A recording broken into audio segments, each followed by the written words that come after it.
Hola, bienvenidos. Nos reunimos una vez más para compartir unos textos bíblicos y el tema de hoy nos quedaba la obediencia. ¿Cómo andas, Carlos? Martín, ¿qué tal? Buenas. Bienvenidos a todos. Exactamente, es un tema muy importante para la nosotros. Obediencia. Habíamos visto la salvación, la oración, la fe, la obediencia. Carlos, ¿a quién tengo que ser obediente? Y tenés que ser obediente a Dios, a tu creador, a mi creador, porque depende de Él nuestra salvación. Al único que nos debemos es a Él. Uh-huh. Carlos, mira, hablando de la obediencia, ¿no? Obvio. ¿Sabés que, por ejemplo, uno va a una iglesia, ¿no? Tratando de buscar a Dios, y antes de conocer el evangelio, que me va a salvar el alma, me piden plata.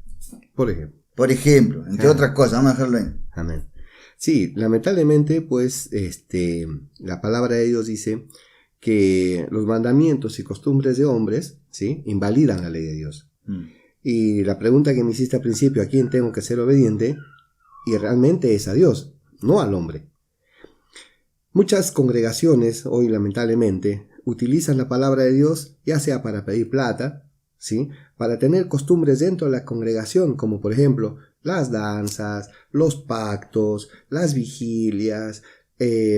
Por ejemplo, cuando cantan alabanzas y entran en adoración, aplauden, gritan, dan voces de júbilo y creen que de esa forma están agradando a Dios y obedeciendo a Dios. Pero nunca se han preocupado en buscar realmente cómo se tiene que hacer esas cosas, ¿sí? Claro. O si está escrito. Por ejemplo, las danzas espirituales. Buscamos en toda la Biblia y no habla sobre las danzas espirituales. Habla de las ofrendas. Habla de los diezmos. ¿Por qué el creyente tiene que ofrendar? ¿Cómo tiene que diezmar? ¿Cómo tiene que ofrendar? Lamentablemente, estas personas que son amantes del dinero, amantes de ganancias deshonestas, dice la palabra, usan a Dios para sacar dinero. Pero aquel que empieza a conocer no se preocupa en realidad cómo lo tiene que hacer. Y está escrito cómo lo tenemos que hacer, ¿verdad? Entonces obedecen a una doctrina humana y no obedecen a Dios. Porque por ahí se jactan que han leído la Biblia un montón de veces, lo cual está bien, no están diciendo que está mal, pero, por ejemplo, a ver, cuando hacen estas danzas, dicen que David danzó, se paran esos versículos, David danzó, y ahí salen con esa doctrina de danza. Claro. Cómo ser un adorador, explican cómo danzar, hacen unos bailes delante de la... Sí, obviamente. Parecen cancha de fútbol, Carlos. Claro, obviamente, mira, el entendimiento no lo puede dar el hombre. El entendimiento, quien te abre el entendimiento es Dios, ¿sí? Quien te va a enseñar es Dios, ¿sí? Yo puedo transmitir la palabra de Dios. Mi responsabilidad es transmitirla tal cual está escrita. Tu responsabilidad es buscar en la Biblia si lo que yo te estoy diciendo está escrito, ¿sí? Y luego obedecer, o sea, poner por obra lo que has aprendido, ¿sí? En eso se resume. Ahora, si yo te enseño algo que no está escrito, que no es bíblico, ¿sí?, como esto de la danza, por ejemplo, entonces tú me vas a obedecer a mí y no vas a obedecer a Dios.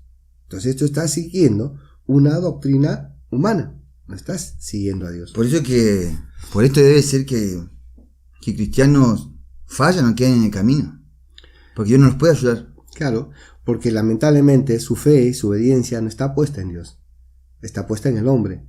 Y la palabra de Dios dice, maldito el varón que confía en el hombre. También habla acerca de fundar una casa, ya sea en la roca o en la arena.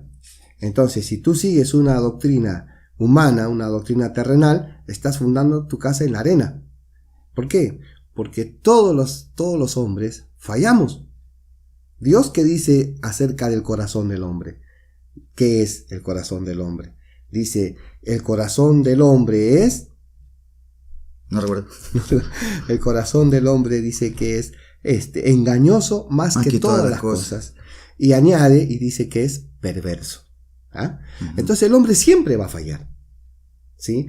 Entonces ponte, ¿no? Un grupo de personas sigue a un líder, el líder cae y todas estas personas caen. ¿Por qué? Porque obedecieron al hombre y no obedecieron a Dios. Un ciego, ¿cómo es que dice el ciego? Claro, un ciego no puede guiar a otro ciego porque ambos van a caer en el Los pozo. dos caen en el pozo. No es que iba a tener misericordia, ay, bueno, lo intentaron, no, si apartado de mí, nada puede. Claro, por eso mismo me dejan decirte que tu responsabilidad como oyente es buscar en la palabra de Dios si lo que yo te estoy explicando es verdad. Amén. ¿De qué me sirve ser obediente? Mira, la palabra de Dios dice que la fe sin obras es muerta en sí misma, ¿sí?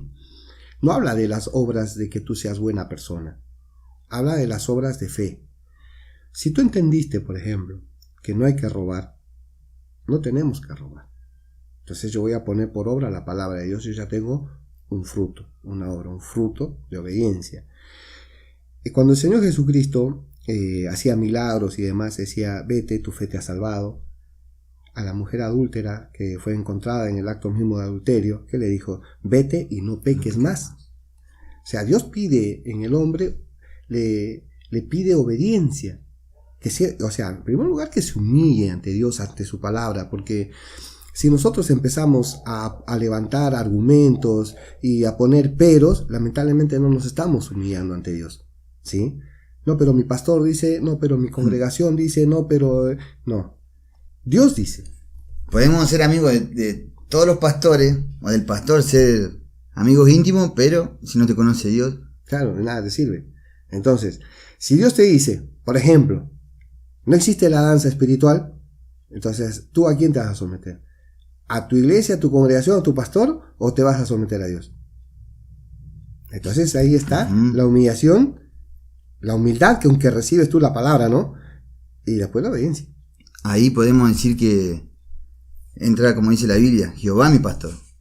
Nada me faltará, pero porque Jehová me va a sostener, me va a sustentar. No estas personas. Exactamente. Por ejemplo, ¿cuántas personas hay que dicen que trabajan para Dios? ¿No? ¿Cómo trabajas para Dios? Uno preguntaría. Es que yo pinto a la iglesia, es que yo los fines de semana hago empanadas, tallarines, pastas.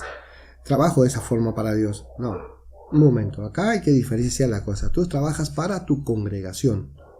No está mal que trabajes para tu congregación, ya sea para el mantenimiento, para, qué sé yo, embellecer el lugar donde te congregas. No está mal. Lo que está mal es decir que lo haces o trabajas para Dios. El único trabajo que pide Dios al hombre es predicar su palabra.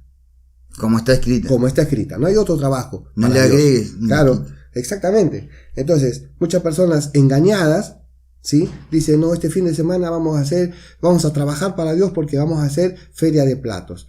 Vamos a pintar la iglesia. Estamos trabajando para Dios. No, estás trabajando para tu congregación, no para Dios. Sí. Uno ve ahí, Carlos, que por ejemplo hay reuniones que duran hora y media, 2 horas, pero de palabra ni 10 minutos, Carlos. O sea, uno que escucha... Claro. Aparte, ¿en qué está basada sus prédicas? En testimonios.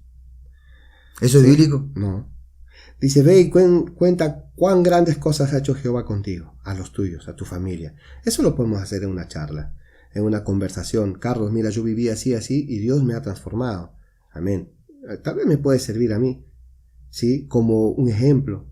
Pero lo que a mí más me sirve todo eso es lo que está escrito. Mis palabras son espíritu y son verdad, dijo Jesús. Claro, eso necesitamos. Espíritu y vida. Espíritu y vida. Ahora, si el predicador o la persona que está delante y está enseñando, ¿no? Y basa su prédica en testimonios, y a mí no me sirve nada, no me alimenta nada.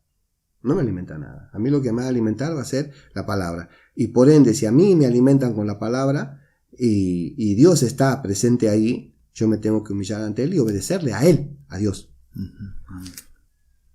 Bueno, Carlos, la Biblia dice, el que dice que me ama, mi palabra guarda. Bien.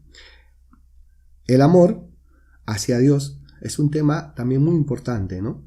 Porque uno va a obedecer a Dios por amor, no por obligación. Pero eso lo vamos a ver en el siguiente video, acerca del amor a Dios.